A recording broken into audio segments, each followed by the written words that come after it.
faster charging.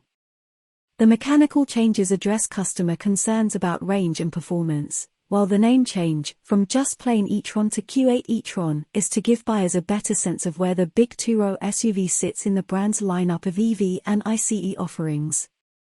Like the gas-powered Q8, the Q8 e-tron sits at the top of the range, a roomy cruiser ready for glamorous day trips or making day-to-day errands feel glamorous.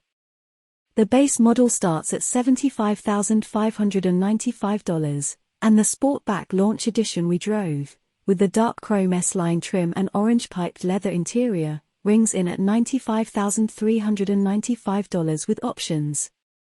Q8 e-tron range and charging times. The dark chrome and orange details are hints that the Q8 e-tron is a luxury SUV with a touch of sporty flair. It gets a bit more flair for 2024 with both a redesigned grille and headlights that highlight its slightly wider body. The styling changes also reduce drag, achieved through new wheel designs, shutters in the nose that can open for cooling and close for smooth sailing, and bodywork around the wheel wells that channels the wind. The wind cheating helps the 2024 Q8 e-tron get better range than the 2023 e-tron. An EPA estimated 285 miles for the standard version and 296 miles for the Sportback, 300 miles with the optional Ultra package, up from 225 to 226 miles before. The improved aerodynamics also let the air also pass by with barely a whisper of wind noise, even on the highway. The Audi's improved efficiency isn't just from the aero updates. The Q8 uses two motors, and for 2024, the rear motor gets extra windings that allow it to create a stronger magnetic field from the same incoming electricity. The result is more torque and reduced energy consumption. Couple that with a higher capacity battery, 106.0 kWh compared to the outgoing 86.5 kWh pack, and you get more range. Recharging times have also improved. The 2024 Q8 can now take in 170 kilowatts, up from 150 kilowatts, at a DC faster charger and should be able to go from an almost empty 10% battery to a back-in-action 80% in around 31 minutes, according to Audi. For Level 2 home charging, the standard 9.6 kilowatt charger will refill the battery overnight, in about 13 hours, while an optional 19.2 kilowatt setup, an $1,850 upgrade, can do it in half that time, driving the Q8 e-tron. We have to admit we weren't doing charging math while behind the wheel of the Q8 e-tron. In fact, we were somewhat startled to look down after a glorious run through the dappled light of a Northern California redwood forest and realize we had about 40 miles of range left. It's easy to lose track of how far you've gone because the Q8 is so pleasant to drive. It's quick, with a combined 402 horses from its two motors, but not neck-snappingly so. From a stoplight, a foot to the floor would get you to 60 miles per hour in 5.4 seconds, according to Audi, which is middling acceleration by EV standards. And yet it strikes us as just the right amount of power for an SUV of this size, not so fast that you're backing off in a panic if you get a little heavy-shoed, but plenty torquey enough to power out of curves and confidently merge into fast-moving traffic. Changes to the Q8 e-tron steering and suspension improve the driving experience.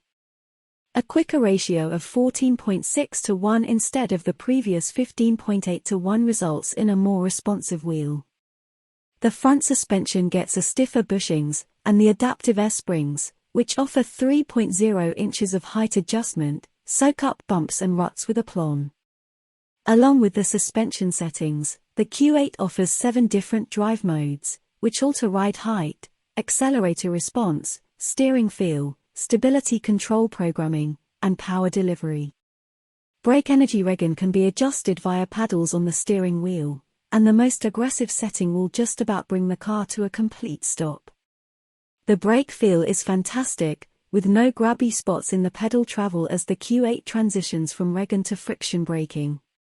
As is often the case on California's Highway 1, we had to stop several times due to road construction. In the Q8 e-tron Prestige, with its massaging seats, the delay afforded the opportunity to kick back and admire the drifting coastal fog as it floated gently over the panoramic glass roof. Well, during the second stop, we were able to do this. The first one was spent delving through the extensive menus in the 10.1-inch upper display screen to figure out how to turn off the various lane-keeping beeps. For the record, it's in both the settings menu and on the end of the turn signal stalk. The Q8 is screen-heavy, with a second display for climate controls below the main infotainment screen.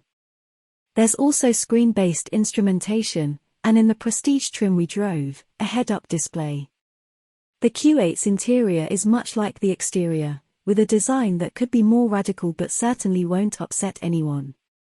The center console layout doesn't make the best use of space for storage, with cup holders crammed up against the shifter and the vertical phone slot, but there is a left side drawer in the dash that's perfect for parking garage tickets and secret snacks. Human space is excellent, the seats are comfortable both front and rear even in the sloped roof Sportback. Electric vehicles and SUVs lend themselves to comfort and luxury. Audi was wise to recognize that and not attempt to make the Q8 too focused on handling or acceleration. The improved range means less worry about recharging, allowing drivers to relax and enjoy the smooth, quiet ride. 2024 Audi Q8 e-tron and Q8 e-tron Sportback go farther, quietly. The Audi Q8 e-tron and its smooth-backed sibling, the Q8 e-tron Sportback, enter 2024 with a new name, more range, more efficient batteries, better aerodynamics, and faster charging. The mechanical changes address customer concerns about range and performance, while the name change, from just plain e-tron to Q8 e-tron, is to give buyers a better sense of where the big two-row SUV sits in the brand's lineup of EV and ICE offerings. Like the gas-powered Q8, the Q8 e-tron sits at the top of the range, a roomy cruiser ready for glamorous day trips or making day-to-day errands feel glamorous. The base model starts at $75,595, and the Sportback Launch Edition we drove, with the dark chrome S-line trim and orange piped leather interior, rings in at $95,395 with options. Q8 e-tron range and charging times. The dark chrome and orange details are hints that the Q8 e-tron is a luxury SUV with a touch of sporty flair. It gets a bit more flair for 2024 with both a redesigned grille and headlights that highlight its slightly wider body.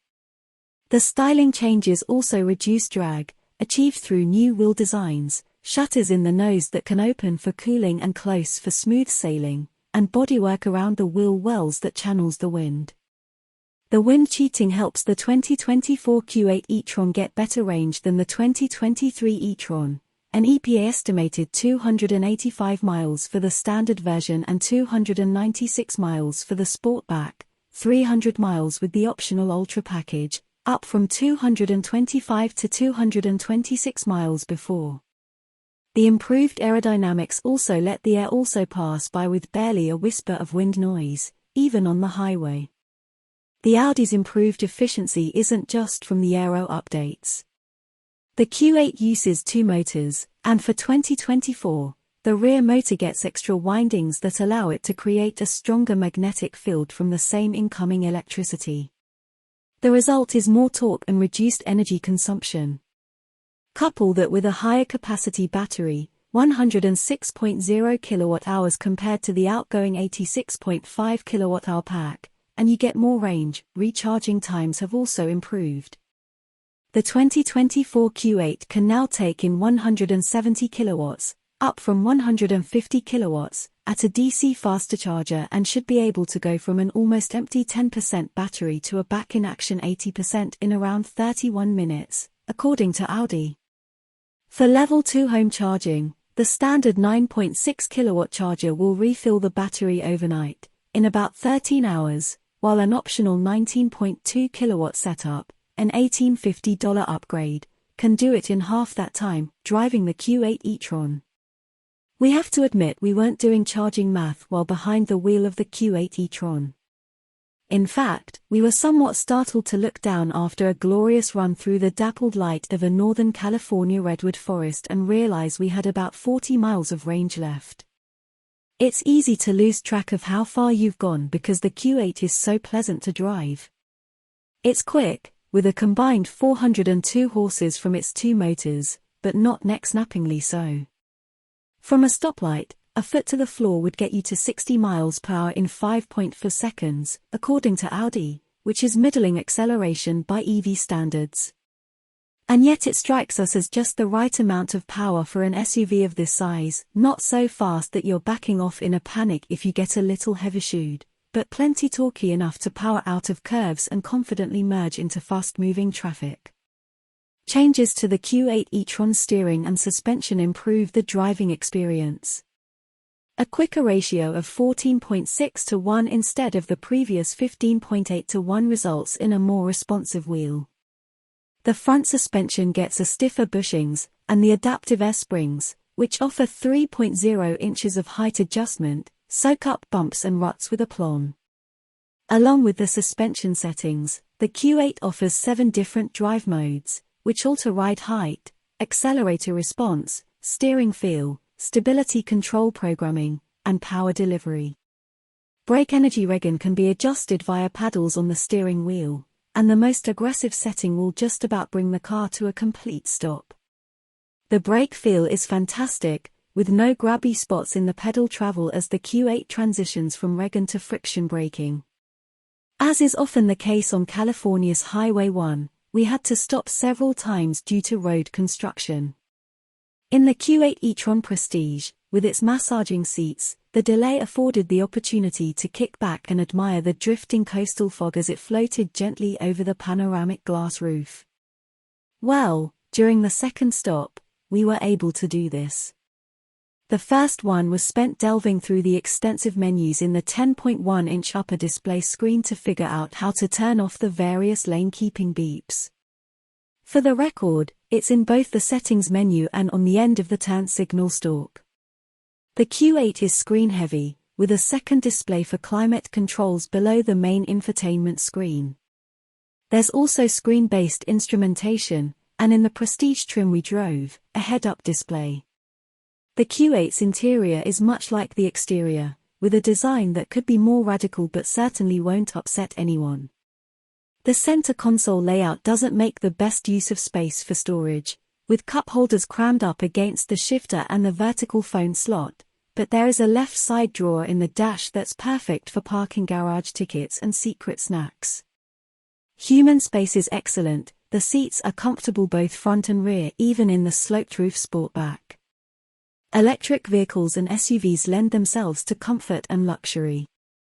Audi was wise to recognize that and not attempt to make the Q8 too focused on handling or acceleration. The improved range means less worry about recharging, allowing drivers to relax and enjoy the smooth, quiet ride.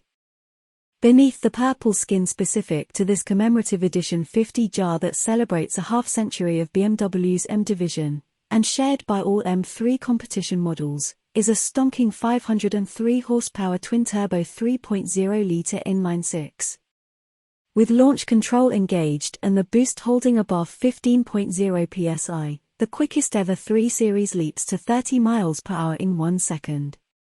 The scoot to 60 miles per hour takes 2.8 seconds, and the quarter-mile passes in 11.0 seconds at 124 miles per hour.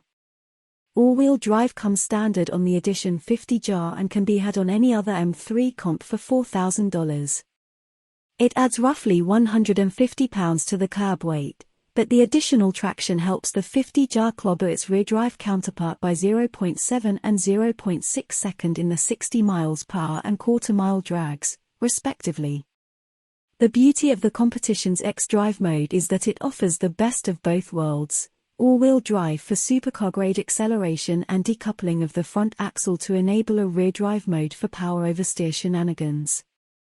Moving away from the world of dynamic insanity, when the drive modes are left in their softest comfort settings, the M3 Competition X-Drive is a livable place for daily consumption. The sharpest impacts reverberate up forged 19-inch front and 20-inch rear wheels and through the $4,500 carbon fiber buckets. The super supportive seats are somewhat tricky to enter and exit yet provide a surprising amount of comfort. As with all 2023 3 Series, the M3's interior is treated to BMW's curved display that incorporates a 12.3-inch digital instrument cluster and a 14.9-inch touchscreen infotainment system. The iDrive 8 operating system replaces most of the physical buttons for the HVAC and radio controls with a not-so-intuitive infotainment menu structure. Fortunately, iDrive 8.5 rolls out this summer, and BMW promises to solve these teething issues by improving the layout. Perhaps the fact that this 5-seat sleeper returned 27 miles per gallon on our 75 miles per hour fuel economy test is enough to forgive iDrive's shortcomings. More on the BMW M3 starting at $83,595. The M3 Competition xDrive delivers astounding performance for the money. The Edition 50 jar comes standard with a carbon fiber splitter and decklid spoiler, titanium tailpipes trimmed with carbon fiber, M Sport seats, a 50 jar specific carry-on suitcase, the executive and parking assist packages, adaptive LED headlights with laser light, wireless device charging, and M Shadowline trim, swelling the Windows sticker to $96,695. The only extra cost options are the aforementioned carbon fiber seats and carbon ceramic brakes. But its time at the top of the 3 Series hierarchy will be limited. The lighter 2024 cubic meters CS with an extra 40 horses and Michelin Pilot Sport Cup 2 tires arrives in the second half of this year. Whether the CS's $36,100 upcharge is an economically sound decision remains unknown, but it'll certainly contest the throne. New Lexus LM revealed. Bold-looking luxury minivan. Available with either 4 or 7 seats. 48.0-inch screen in the rear. 2.5-litre petrol hybrid engine. On sale in the autumn. Likely to cost well over £100,000. You can have 2 super comfy captain's chairs in the back, as well as a 48-inch screen to keep you entertained. This alternative to the Mercedes V-Class will go on sale in the autumn. New Lexus LM design. Most minivans are pretty bland to look at, but not the Lexus LM. It certainly isn't your typical family bus. Up front you have a massive grille with the classic angular shape you've come to expect from Lexus. You also have some sleek LED headlights with pointy daytime running lights. It's difficult to disguise the boxy profile of a minivan such as this, but Lexus has done its damnedest to keep it looking interesting. The LM is covered in bold creases and complex contours, and the trim around the windows gives the illusion of a floating roof. Around the back you have a slightly curious-looking full-width light bar. It almost looks as though it was straight, but they left it in the sun for too long and it started to melt. The massive roof spoiler is also very UN minivan-like. New Lexus LM rear seats.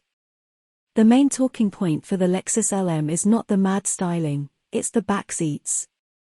You can have a 7-seater version, however it's the 4-seat model which will really grab your attention. You get 2 big, comfy captain's chairs which have been designed to be both comfortable and supportive. They also recline, you have a leg rest and the headrests are even heated to keep your neck warm. Once you're sitting comfortably, you can start to play with the 48-inch cinema screen. That's right, you get a 48-inch screen with a 23-speaker Mark Levinson surround sound system to keep you entertained. It can either be used as one widescreen, or it can be split in 2 so both rear passengers can watch different things. There are 2 HDMI ports in the back, meaning you can plug in a games console if you want, or you can stream your favorite shows from your smartphone. To make sure you can hear your favorite movie, the LM is fitted with lots of sound deadening. You have special noise-reducing wheels and tires, and there's active noise cancellation to keep the cabin nice and hushed. The partition between the rear and the driver's area has also got plenty of soundproofing, and the glass partition can be blanked out if you don't want to look at your chauffeur. You won't have to speak to the driver either, because between the two rear seats is a touch screen to control things like the climate, audio, sun blinds and your ambient lighting. If lifting a finger seems like too much effort, there are also voice commands exclusively for the rear seat passengers. Compare the latest new car deals. Lexus hasn't given a 0 to 60 miles per hour time for the LM, but that's not really what a car like this is about, is it? After all, if you launch it too hard, then your passengers will spill their champagne and you'll lose your chauffeuring job pretty quickly. New Lexus LM price and release date. The Lexus LM is going on sale in the UK in the autumn of this year, and pricing information will be revealed closer to this time. With all this luxury and tech on board, you can expect a price well north of £100,000. Planning on towing or hauling a lot of stuff with your SUV? The 2023 Ford Expedition might be just what you're looking for. This large 3-row SUV offers seating for 8 and is one of the biggest and most capable vehicles out there. But it's also plenty refined and offers just about everything Ford supplies these days in regards to technology, including Blue Cruise, which is a helpful hands-free driver assist system for use on select highways. Much of the Expedition's robust capability comes by way of its truck-based underpinnings. Ford says you can pull up to 9,300 pounds with the Expedition when it's properly equipped. That's enough to pull a good-sized trailer or boat. Or if you need space for a family road trip or to help move house, there's the long-wheelbase Expedition Max body style and its substantial 121.5 cubic feet of cargo space behind the first-row seats. The Expedition is one of just a few large SUVs around. The Chevrolet Tahoe and GMC Yukon, plus the related Suburban and Yukon XL, are the Expedition's primary rivals, but you might also consider the relatively new Jeep Wagoneer or Wagoneer L. Toyota is out with a redesigned Sequoia, too. What's the best max-sized SUV for you? Read our test team's expert rating to find out how the Expedition stacks up. We're impressed with the V6 engine's muscle. Any SUV this large can't really be this quick, can it? We tested an Expedition Platinum with 4WD, and it accelerated from 0 to 60 miles per hour in 6.9 seconds. That's almost a second quicker than a comparable Chevy Tahoe. The Expedition is responsive and easy to drive when you aren't burying the accelerator into the ground too. The brake pedal is slightly squishy when you first press on it, but ultimately it's pretty easy to come to smooth stops, which is the important part. The steering has a light effort and helps to make this Expedition feel a little less humongous. While you won't likely be driving your Expedition with Secret Service-like urgency, there are some pretty admirable qualities here for such a large SUV. It's no Mercedes GLS, but this does not feel clumsy. The Expedition's front seats are comfy and cushy. They have multiple zones of lumbar support and even have a massage function in the higher trims. The second-row seats are also decently plush. The third-row seating is firm but still adequate for adult use. The Expedition's ride quality is pretty smooth too. We were less impressed by the Expedition's climate control. The airflow from the vents is noisy and not particularly strong. The seat heaters also might disappoint if you really like them to get hot. On the upside, the Expedition is impressively quiet on the highway and around town. How's the interior? The Expedition makes full use of its interior space. It's roomier than the Chevy Tahoe and gives every passenger ample room and comfort. The third row's accessibility is particularly impressive, allowing even adults to get in and out without much more effort than it takes to sit in the second row. The center console is a bit button-heavy. It's not immediately user-friendly, but it doesn't require too much time to master. It's a simpler layout than the Tahoe's too. Visibility out of the front is hampered by the massive windshield pillars. But even though the rear window looks to be a mile away, a clear backup camera and available 360-degree camera system take the edge off backing up. Ford's Sync infotainment system has come a long way over the years, and the newest iteration is pretty user-friendly. The navigation system does look a bit dated but offers pinch-to-zoom functionality, helping to make it quick and easy to use. Our test vehicle's 12-speaker Bang & Olufsen audio system made good use of the Expedition's large cabin, providing both power and clarity. The voice controls are basic and can help with simple functions. Android Auto and Apple CarPlay smartphone integration systems come standard with wireless connectivity. The Expedition's advanced driver aids, such as adaptive cruise control, work fine but aren't quite as full-featured as those in some rival SUVs.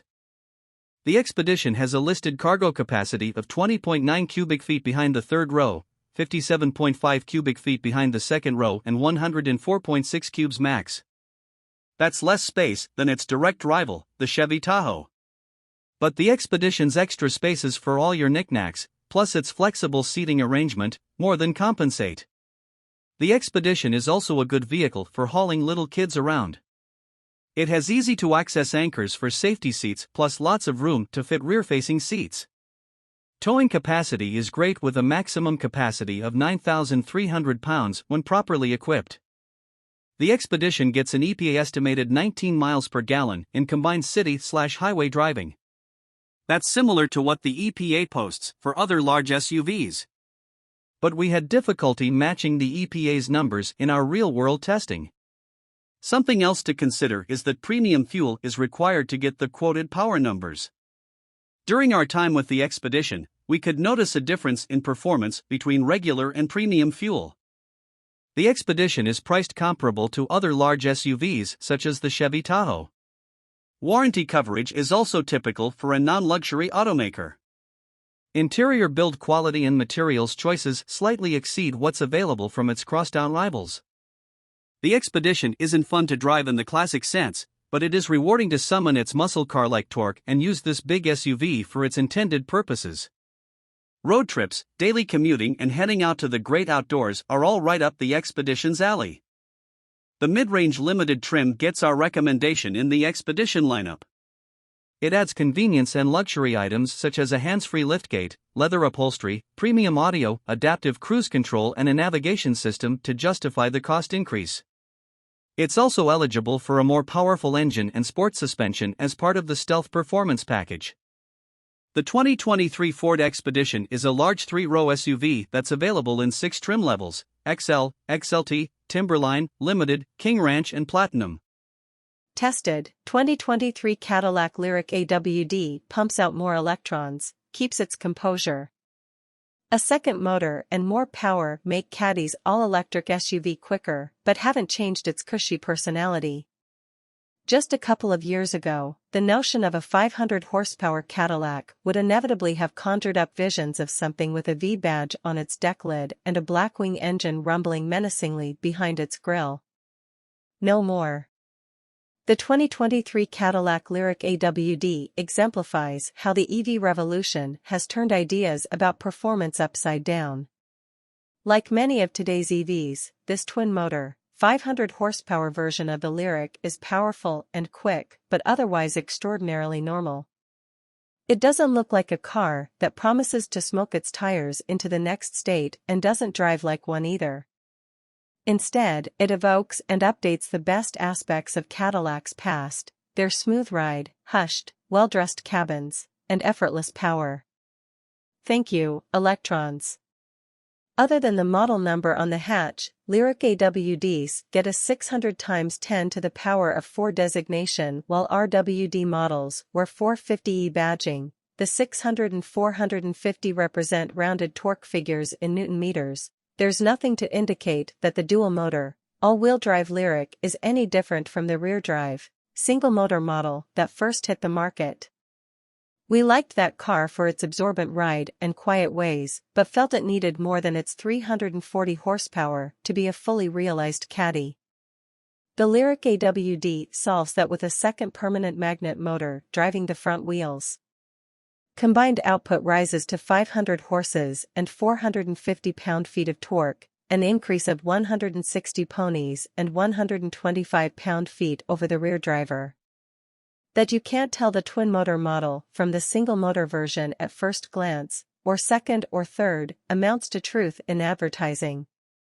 Aside from the AWD's extra power, its cushy driving demeanor remains fundamentally unchanged. Stand on the Lyriq AWD's accelerator and it sprints to 60 miles per hour in 4.6 seconds and hauls itself through the quarter mile in 12.9 seconds at 113 miles per hour. improvements of 1.1 seconds to 60 miles per hour and 1.4 seconds and 14 miles per hour in the quarter. That should be energetic enough for most people, but it's only mid-pack in the EV universe. A Hyundai Ioniq 5, for instance, scoots to 60 miles per hour in 4.5 seconds. At the other end of the size and price spectrum, a nearly 7,000-pound Rivian R1S does it in 3.1, and there are a lot of ballistic EVs sandwiched between those two bookends. The Lyric's power delivery harks back to the big-engine Cadillacs of yore and seems purposely tuned to underscore its luxury mission. Like the Lyric RWD, the AWD's powertrain parses out the torque smoothly and gradually rather than bringing it on all at once with a bang like some competitors. Maximum thrust doesn't arrive until 40 or 50 miles per hour. The progressive pull is an integral part of the Lyric's soft-spoken personality, as is the barely audible synthesized hum that accompanies acceleration. The cabin is as quiet as an isolation tank, registering just 63 decibels of interior sound as the Lyric whooshes through the atmosphere at 70 miles per hour. A plush, composed ride nails the other signature Cadillac personality trait. The multi-link suspension glides over big pavement swells, is glassy on smooth highways, and almost never bobs. The pancake-style 102.0 kWh Ultium battery bolted to the Lyric's belly, the same capacity as in the rear-drive model, makes for a low center of gravity. That's likely part of the reason the Lyric feels more agile than you'd expect for a vehicle weighing 5,838 pounds, but the Caddy is far more in its element cruising than chomping up serpentine roads. Cornering grip peaks at a relatively low 0.82 g, and our test cars Michelin Primacy all seasons, 265 divided by 50 are -20s all around, held in protest when leaned on even lightly. The steering is confident but light on feel, and the brake system blends regeneration and hydraulic action smoothly. Given the AWD's mass and all-season rubber, stops from 70 miles per hour are reasonable at 182 feet. 2 levels of regen enable one-pedal driving, and a steering wheel paddle delivers maximum regen on demand. Our real-world testing exposed the one area where the dual-motor Lyric suffers compared to its single-motor sibling, range. The EPA estimated range is close between the two, with the single motor at 312 miles and the dual motor coming in at 307. But on our 75 miles per hour highway range test, the rear-drive Lyric covered 270 miles while the AWD version managed only 220. That's a big enough difference to influence how far you dare to roam. At least recharging won't take inordinately long. Our AWD tester came with the standard 11.5 kW AC charging module. A 19.2 kW onboard charger will be optional for 2024 AWD models and will add up to 51 miles of range per hour from a level 2, 240V, AC charger backed by a 100 amp circuit, according to Cadillac. The battery can handle up to 190 kilowatts of DC fast charging, which the company says will replenish the range at a rate of about 77 miles every 10 minutes. For 2023, all Lyrics came only in the luxury trim. The past tense is intentional as the production run of about 2,000 units is sold out for 2023, and Cadillac is now taking orders for 2024 models. So, the only choice buyers had to make was between the two propulsion systems. Since they're on even footing, the dual motor has the same roomy, handsomely designed interior as the single motor. It's a welcoming, luxurious cabin featuring nice lines, handsome leather seating, tasteful brightwork, and good-looking wood. Convenient storage spots abound, but there are also several human-machine interface issues. The 33-inch diagonal curved display that's home to the gauge cluster and many of the car's functions looks slick but forces you to click through several screens to access menus and submenus controlling everything from the 19-speaker AKG audio system to the standard Google Assistant. Most climate controls are conveniently located in a row of hard buttons in the center stack area, but you must still call up the HVAC menu to sync driver and passenger temperature settings. The door-mounted switches that control front seat massage and lumbar adjustments are fussy. GM's usually excellent Super Cruise hands-free driving system cut out multiple times on a short stretch of interstate for no apparent reason. And we still smile at what look like exterior door handles. They're actually large push buttons for the door's electric latches and are awkward to use. The Lyric offsets those trespasses, and the fact that it doesn't offer such features as heated rear seats or second-row HVAC controls, with a grand slam on value. Our test car stickered for $65,615, which included the loan option of $625 for its stellar black metallic paint. It felt more expensive than that. Better still, the Lyric is eligible for the government's $7,500 EV tax credit, and the price jump from RWD to the more powerful AWD powertrain is a mere $2,000. Those 500 well-mannered horses are worth every penny, as is the EV that comes with them. Hey, everyone. I am with the 2023 Hyundai Santa Cruz. This truck just got dropped off and we'll be doing this review in the same sort of format that you all are used to. These are my raw first impressions and well, let's just go ahead and get started. This is quite a small segment right now. We really only got the Hyundai Santa Cruz, the Ford Maverick, and I guess the Honda Ridgeline if you look at it that way. But the main competitor to this truck is the Ford Maverick, a truck that my colleague Charlie actually owns. So it'll be interesting to spend a week with this truck and see how it compares to the Ford Maverick, for one thing. So we had one of these trucks a couple of years ago, in 2021. I'm a year behind and I remember this tonneau cover being particularly irritating to operate. However, it is above freezing, so it should work now. Okay, so now it does function as it should. Kind of a cool built-in design there, the rollback, a tonneau cover, and then similar to the Honda Ridgeline, we have another little pocket back here that opens up for some additional storage in the tailgate or in the bed of the truck behind the tailgate. So that's kind of neat. You've just got to make sure that your strap for your tonneau cover doesn't get caught in it.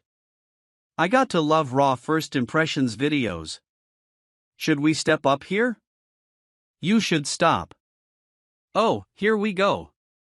Okay, well, now you all know how to operate the tonneau cover a Santa Cruz, pretty lightweight tailgate there. This is the limited trim. We've got a 2.5-liter turbo, 4-cylinder, we've got a DCT, we've got all-wheel drive. Overall, a pretty striking appearance here with the Santa Cruz. It's pretty similar to the Tucson, but some more rugged styling. As you can see here. We've got some more cladding with a little tiny Santa Cruz there right at the top, kind of neat jump in the back, and this seat is pushed all the way back. So we're actually going to go over to the passenger side, sit back there, black leather interior on this particular truck and the cool metallic gray. Alright. Happened back here. Pretty good room. But honestly, if you compare it to the Ford Maverick, this was one of the lasting impressions with the Santa. It just doesn't feel as open in here as the Ford Maverick does. It feels more SUV-ish and less unique to this segment of vehicle, sliding rear window. Pretty neat. If you look up at the dashboard. Alright. Let's hop up and take it for a drive 4,000 miles on this truck. Let's get the seat in a usable position here. Alright. Pretty basic Hyundai controls here on these higher trim Hyundai vehicles. You don't get a volume knob, which is annoying, but you do get a little switch right here on the steering wheel, which does allow you to change volume, heated and cooled controls right here above the center console, four-wheel drive, lock and paging drive modes over here. So we've got Snow, Smart Sport, and Normal. These are the old style gauges. I have a feeling this Santa Cruz is going to be due for some sort of a mid-cycle refresh here. Shortly. We'll get some new tech in here and everything will look quite new because this car looks exactly the same as the last Santa Cruz we drove a couple of years ago. But that's not surprising. There hasn't been any big news on this vehicle. Okay. So if we've got a Mercedes in here, I'm going to say we probably don't. How we do. Very cool, right? Let's take a look at our Mercedes. So $41,000. Okay. Keep that in mind. This would compete with the high-end, the highest-end Mavericks, so a Lariat all-wheel drive with the 2-liter turbo. This would still be more expensive. 41 grand. Don't forget, though, you do get a 10-year, 100,000-mile powertrain warranty with these Hyundais and Kias and Genesis. So say 10.2, 5-inch cluster and touchscreen. We've got Bose audio in here. Interesting. Usually you get Harman Kardon and Hyundais. So kind of cool to see something different in here. Where do we have? Oh, here we go. 8-speed. What? Dual clutch and a 2.5-liter turbo. Yep. We went over that. Okay, enough reading them and Roni. Oh, except actually final assembly is Montgomery, Alabama. Quite truckish. Okay, here we go. Smooth shifts from that 8-speed. What? Dual clutch. Okay. I don't fully still understand why dual clutches are such the rage.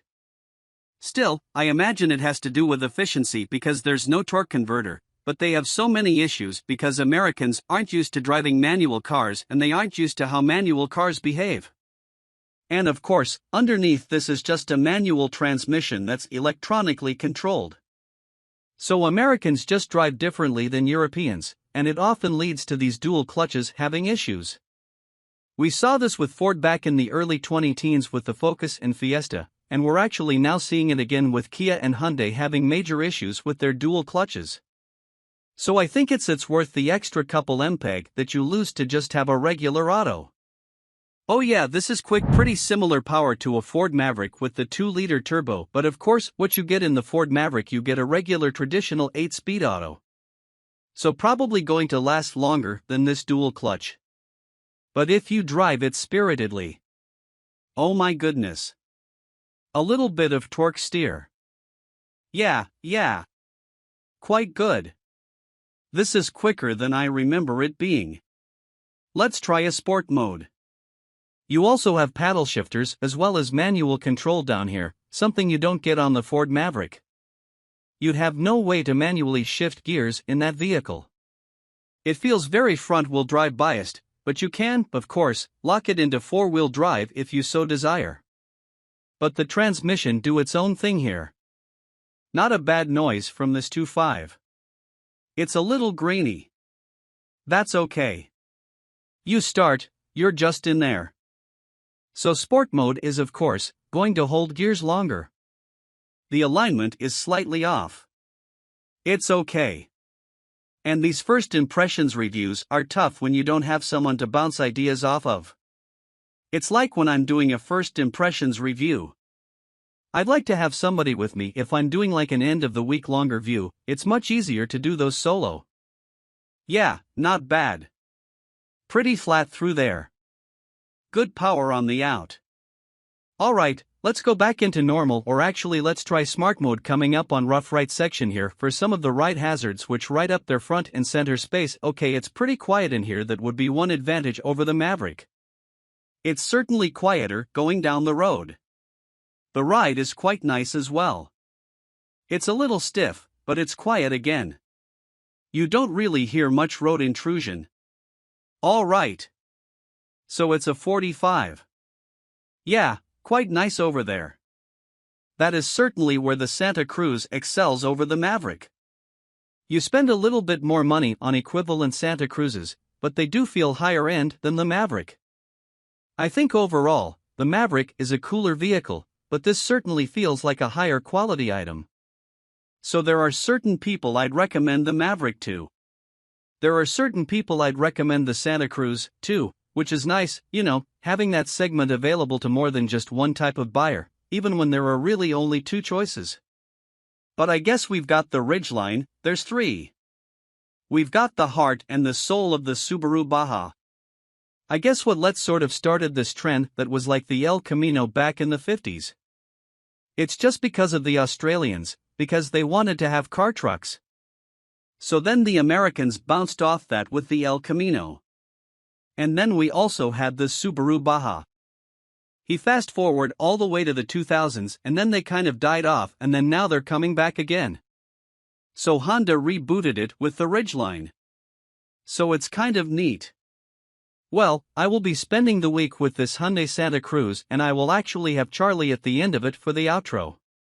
And I think he will actually be able to spend about a day and a half. So you'll get impressions from both of us in about 10 seconds. On the wrap-up of the Santa Cruz Limited Turbo all-wheel drive, wrapping up our week with the Hyundai Santa Cruz, and Charlie actually spent a couple of days in it close all day.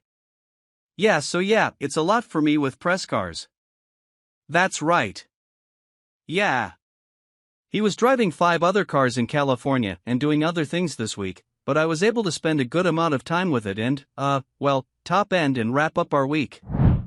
You know what I did do with it? What did you do?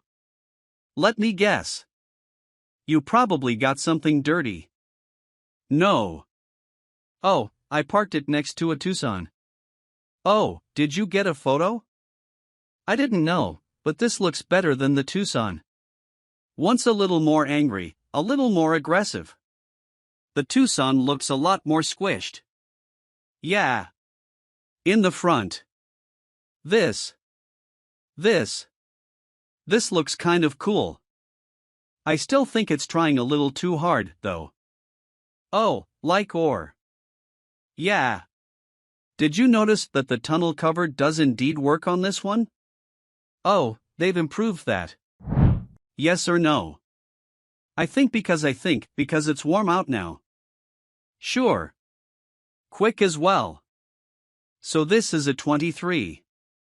You know what's irritating about this and why are there metal shavings back here?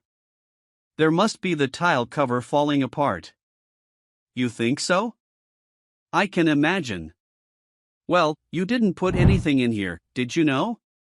Anyway, so you know what's irritating about this is you open this, the strap goes into it. Oh, no, that's it then. So then you have to walk around the side to pull the strap out of the way. Out of the way, and then close it and then you have to walk back around. Yeah. Grab the strap. Pull shut. All right. Yeah. That's a lot. Right, well you're shutting it now or we're driving. Taking a look in here because, we are Maverick for over a year now. I'm trying to think, first of all, this kills the usability of this bag. Yes. Think of all the things I've put in a Maverick and sent photos to you of couches, motorcycles. Well, those are many things. Great ways to start. I would not have been able to fit the motorcycles in here because they go up to the front of the bag. Yeah. And we lose like that's over a foot. Yeah. And then couches. Yeah. Same thing. I mean, I've really utilized the whole thing and even these little bits take up usable. Yeah. They look cooler. They do look cool. And I know the intended shoppers are different between this and the Maverick, and you could probably, I don't know if you could remove this. I'm sure you could remove that you will share, but easily. Yeah. Oh, yeah. Probably not the little adjustable things I could. I can definitely see myself using those. I do wonder though, I think of this was boots. That. Yeah, they'd fit and this would be a nice little thing to have. Just a little under storage. Well, this is kind of like a Ridgeline. Yeah, that was thinking about that with it says under here, there's a warning that says don't use it for beverages, but it's got a drink. This is a good short out the electronics. Pretty sure. Check it out. Yeah. Yes. Oh, to the latch area. Well, you have to assume that water is going to splash up on the latch causing failures, huh? Yeah, the electronic latch. Yeah. Maybe they mean, like, power washing and or something. That could be. Yeah, it probably happened to, like, two people on the 2022 models, and so they put that thing myself.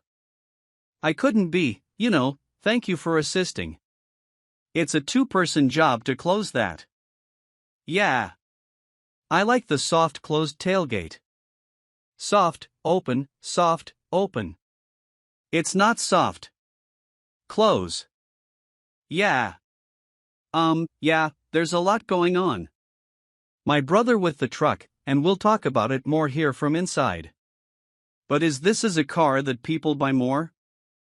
So to use the front end, occasionally use the band Maverick is a little bit more 5050 like yeah, I could see that because you plan on having a bed in for use.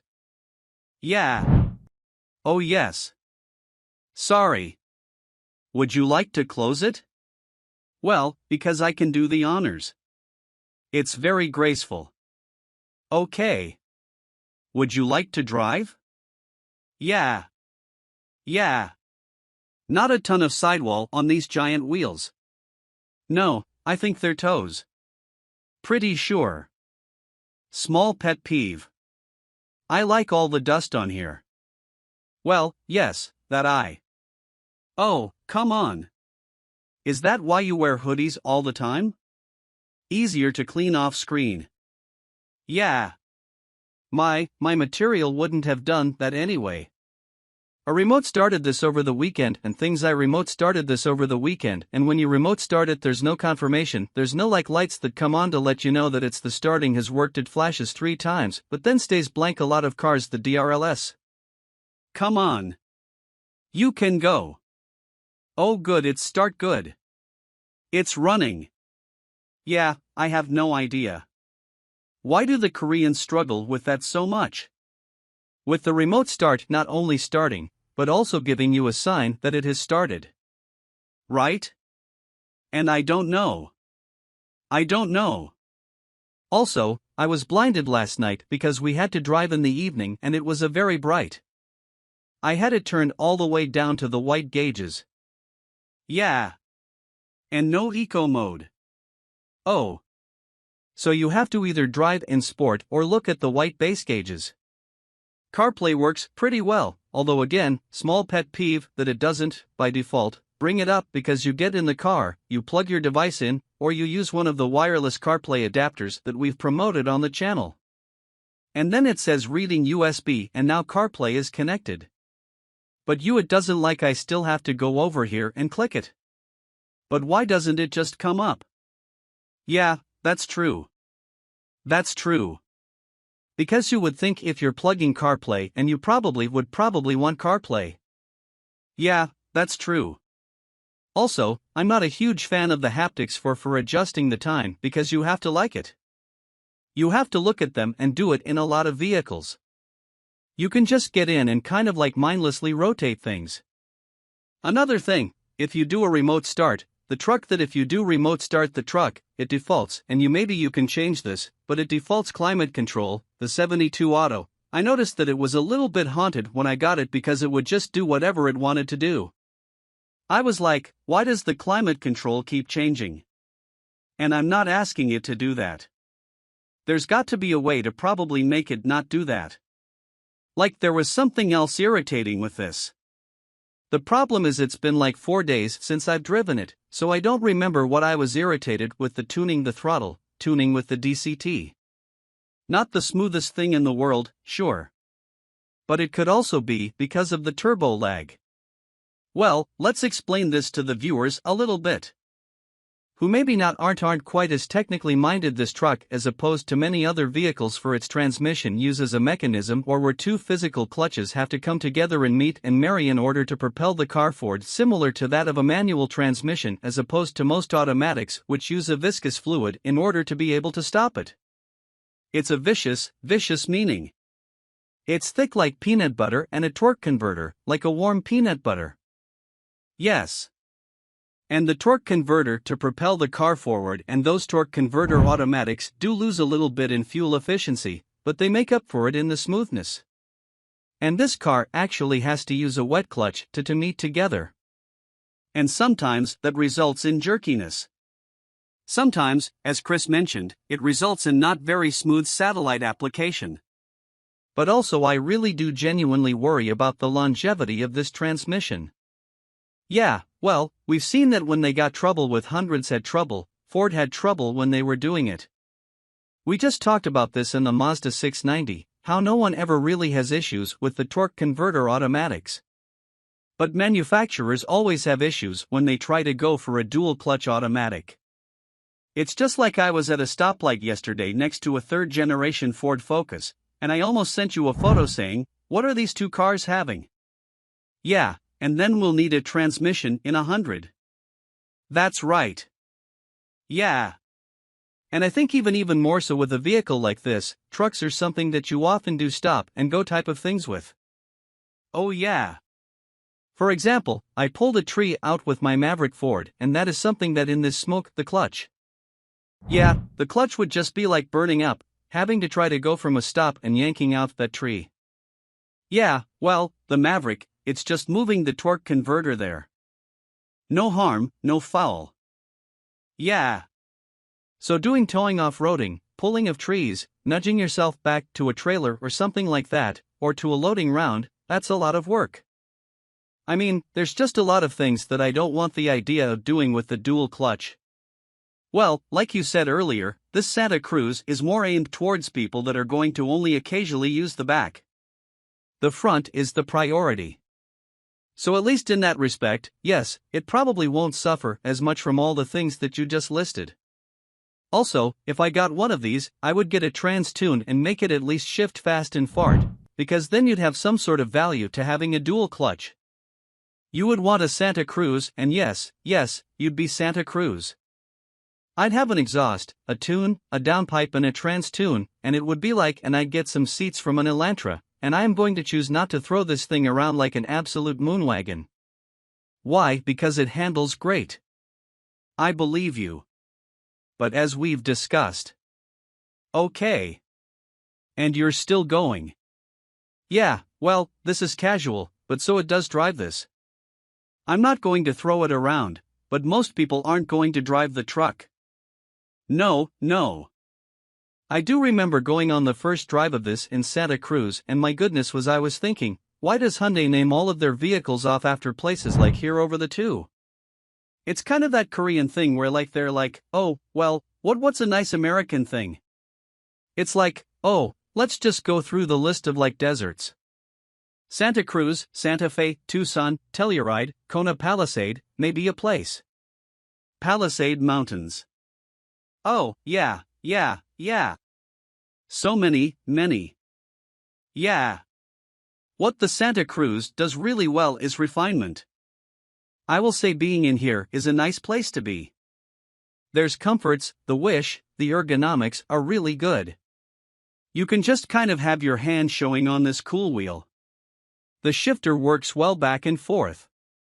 This, even though somewhat of an annoying, it still gets the volume on the lower and lower trim cars I think you still get about. Yeah, unless this car we're going to hit this at 45 and it's going to take it pretty darn well even with these bigger wheels. I would love to drive a more basic spec Santa Cruz because I feel like that would do better and a lot of truck sort of things. Well, that's quite common on that. There. The gauge cluster is a nice view. I think it looks like some here.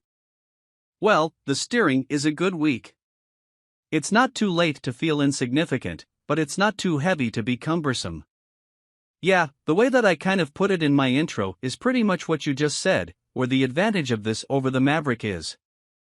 It does just feel like a step above in all trims, whereas you get the Maverick if you want to do more utility-style things. But this is something that you could really take on a long trip and use every day and be quite comfortable. Not to say that Maverick isn't. This is just next level because it's a little bit more expensive and the materials are a little bit nicer feeling. I think the Maverick is a more unique interior and more unique truck overall. Yeah, But no, I mean, the Maverick's not nearly as comfortable. Yeah, and a lot of people complain about the cheapness of the Maverick where it's not the case with this one. You know what? This does have roof rails. Maverick does not. Oh, interesting. Can you not add them to the Maverick? You can. You can. Yeah. This more has the heart of a Subaru Baja. Whereas the Maverick has the heart of a first-gen Ranger. Yeah. Yeah. Well, the other thing, and furthering what you just said before we took our silly thumbnail, you know how the Honda Ridgeline is excellent, but very few people buy them. You're going to do a very Charlie sort of thing here. Testing out the ride undulation. Yeah. Again, you know how the Ridgeline is like the type of truck that we love. But not many people buy them.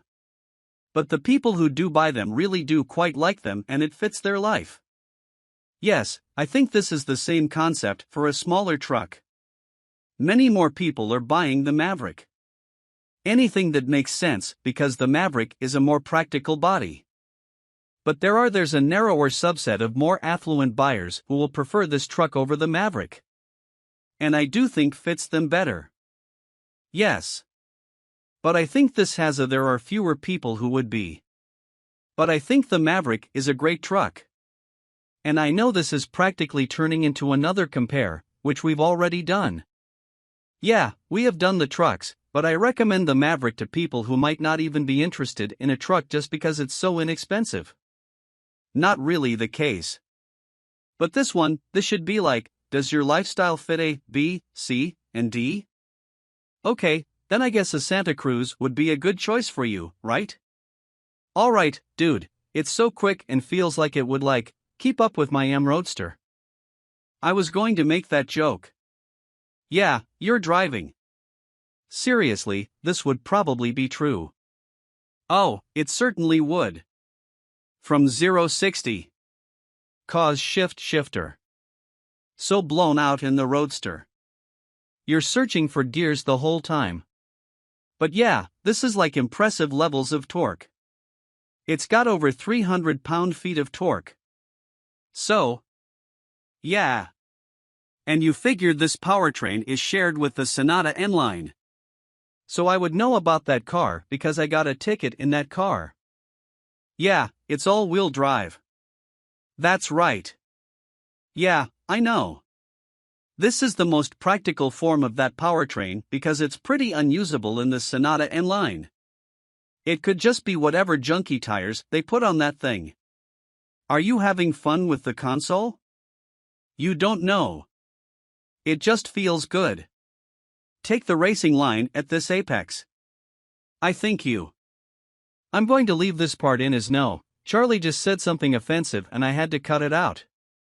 It's objectively true. Okay? I didn't say anything bad about them. Okay, I'm going to beat this. People are going to say, you got 300 pound-feet of torque. Yeah, yeah. I feel like they put better tires on this and they did on that. This thing handled one race. Yeah, it's fun to drive. Yeah. I mean it's a good track. How much does it cost? Oh yeah. No, it's tricky. Yeah, that's not too much. Crazy. 42 people are spending a lot of money on cars these days. Yeah. Would you have this or a Maverick Tremor Lariat? Hurt Tremor, Larry. Something like 37. I know. Yeah. So you'd have that because then you could also do all of your Charlie things with it. Yeah. We're going to have to use a different level. We'll go to this one. Yeah, I mean, I know there are a lot of people who, especially if you lease cars or whatever, it doesn't matter.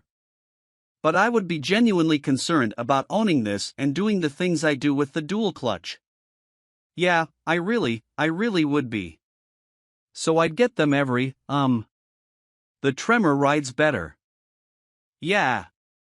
This is a nicer place to be. I think I'd have this for uniqueness, 'cause you never really see these and it's just kind of a cool factor thing. And either way, you see Mavericks, though, you don't see Santa Cruz at all. I see these more when we're out west, right? These are more of the lifestyle of beach people. Well, let's take a couple surfboards back there. That's all right. Yeah, it's cool. They at the launch event, they took videos for the launch event with some famous surfer. Might have been Kelly Slater, but I don't know who was like, I really like the Santa Cruz, and I can do all my surfing thing and go hang out with my friends at the beach. I'm like, okay, PR stuff. You could just buy a 987 Caymanas because it comes with places to screw in a roof rack, that would be better. And then you could put surfboards on that, although you would probably have a small aneurysm if anyone got a grain of sand in your car. That's true, but you could just buy another, not mine. You need to buy a 47. Ladies and gentlemen, if you're interested in the Santa Cruz, buy a 987 Caymanas. And that's right, because it's about the same price. Yeah, well, it's actually cheaper. Cheaper, like 10 grand. And the transmission will last longer. Yes. And that's Daily Motor, and that's the 23 Hyundai Santa Cruz. I'm going a different color to it. I was just going to say that I kind of like this gray because it's got some cool flake. I agree that I would get a different color, but I don't mind this. Gray, yeah, it's just boring. It is bland. I wish you could have this in yellow. I would be sick if you could get yellow. What's the type of truck that like? It needs to be amped up a bit by the colors again. That's what matters.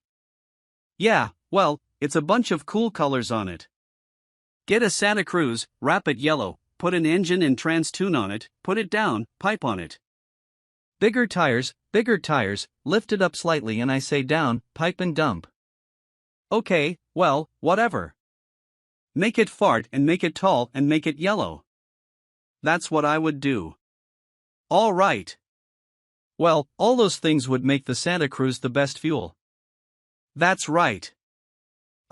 Anything else useful? I feel like there's something else I want to say, but it's cool. Yeah. Okay. Well, are we Paris and Nicole? Yeah, I think we're person too cool for this truck. Okay. All right, everyone. Well, thank you all so much for watching.